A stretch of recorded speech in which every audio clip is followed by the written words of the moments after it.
I know you did something very special over the Christmas holidays. Talk about what you did. To be honest, I mean, I don't know how special it is. It's special that there's people that live like that, and that it's special that we got the opportunity and that we had the opportunity to go down there and serve and help them. You know, going down there, I thought that the same thing that probably what you'd think of going on your first mission trip. You'd think, you know, I'm going to go down there and help people. I'm going to serve others, but to be honest with you, you go down there and you get more out of it yourself. You realize how fortunate you are. The things that you have here nowadays, you get to really enjoy, and it's really humbling to go down there.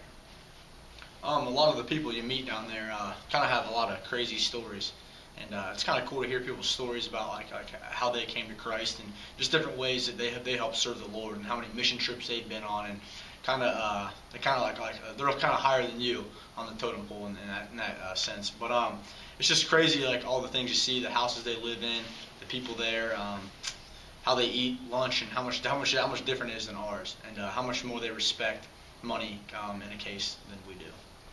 When you mentioned there, I mean, talk about where exactly you were, how long you were down there, and also what exactly did you do while you were down there? Well, we were in Hato Mayor. We were kind of about 45 minutes to an hour away from there. I don't know the exact spot. Alto Mayor was the city we were in Dominican Republic. Yeah, it was called Village 50, and you get out there and you get off the truck. You're in a truck bed, and you get off, and all these little kids come running up to you like you're a celebrity, you know, and you're there and you're just talking, and little kid starts holding your hand, and it's kind of something it's just amazing feeling. You can't really explain it. And I know I've seen some pictures with Jim McDonald in them, the former Edinboro athletic director. What was his role in all of this? He was kind of the leader of the whole group. He ran the morning Bible studies and devotions, and he kind of orchestrates where everybody goes throughout the day. You know, he's really the instrumental part of where everybody goes and how it's organized and all that. And he does a great job. You can tell that he had definitely had a job where he had a leadership role. It wasn't just us. It was obviously the kids from IUP, us, and there was probably maybe 80 other people there. And so I mean there was quite a few people down there serving, and it was a great time to be down there. You know, you kind of realize how impatient a lot of people are back here. You go down there, and if you walk in front of somebody, it's, oh, excuse me, you know, here you go, let you walk by. And it seemed like as soon as we got into an airplane on the way back, I was trying to step out in the aisle, and I was, nobody's gonna let us out, and you know, so it was great to be around such great people all the time. And, kind of reminds you of just, you know, being around places like Edinboro, small town people, you know, seem to be pretty humble, and everybody down there was very humble, and it was a great time to be around some great people that were willing to help out.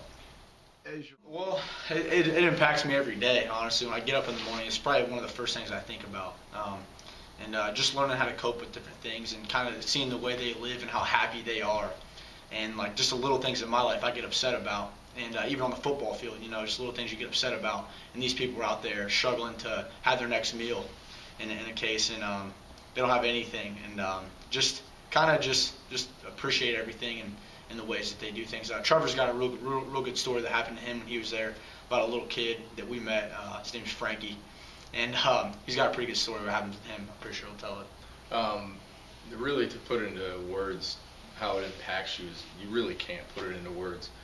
Something I wrote in my journal when I was down there was, okay, Trevor, you wake up in the morning, you walk into your bathroom and brush your teeth with your toothbrush, get in your shower and you know, rinse off and dry your body off with your towel, walk downstairs into your kitchen, get food out of a refrigerator that's cold, jump into your car that you own, drive to work, and still some points you have the nerve to have a bad day and be upset and be grumpy towards people. And you know, when you think of people down there that are far happier than I am, far happier than most of the happy people you know, it's just incredible, the fact that we have the nerve to have a bad day and let small things affect us the way that we do. But to put into words how it really affected us is really, really tough to do.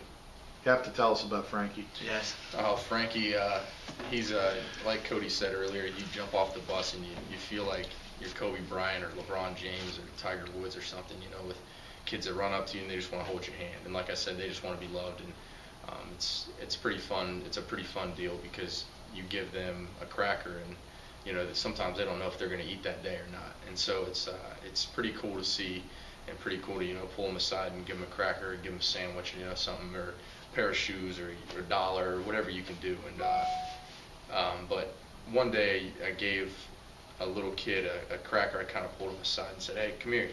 And you know, I'm pulling him aside. I'm asking him how old he is, and he says cinco, which means 5. And I gave him the cracker, a peanut butter cracker, and instead of eating the whole thing himself, he split it in half to where it was in halves and each had peanut butter on them. He split the cracker in 4s, and he handed out 3 pieces to his buddies and 1 for himself. And it just kind of went to show me, I mean, I'm 26 years old and I know better. If somebody gave me a cracker and I was that way, I would probably house the whole thing myself, you know. But it just goes to show they break bread together, and they have a very unselfish attitude, to say the least. And Frankie was a little 5-year-old kid, and he described everybody as mi hermano, which was my brother, and that just kind of goes to show how mi hermano, mi hermana, which is Spanish for my brother and my sister. That just goes to show how they approach things.